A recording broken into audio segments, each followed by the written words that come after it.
Има 31 или 2 телефони, како што кажа судот, меѓутоа што ќе произлезе од нивната содржина останува да се види, а сето тоа ќе зависи и времето, значи, и што ќе има од обработката од МВР, затоа што сега имале посовремена, софистицирана опрема, по која што опрема всушност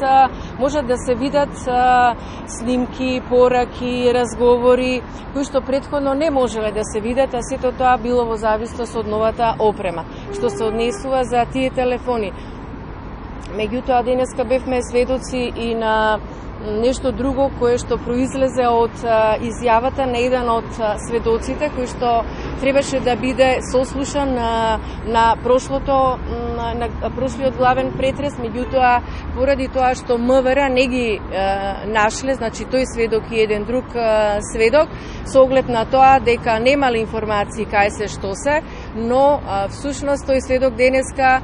потенцира дека пред 1,5 година има променато лична карта, а всушност МВР кажува дека не знае кај што е. За жал тоа представува уште една потврда како ни функционира нашиот правен систем. Потенцирам, значи за жал, затоа што минатиот пат дојдовме, како што дојдовме, така си отидовме, изгубивме еден цел ден. А знаете секогаш дека оштетените бараат и потенцираат почести судења, почесто сето да биде ова, тоа е во интерес и на оштетените, значи на родителите, како и во интерес на обвинетите, затоа што всушност оваа неизвестност не може да трае до бескрај. А што се однесува по новите докази, кои што ќе бидат пласирани од страна на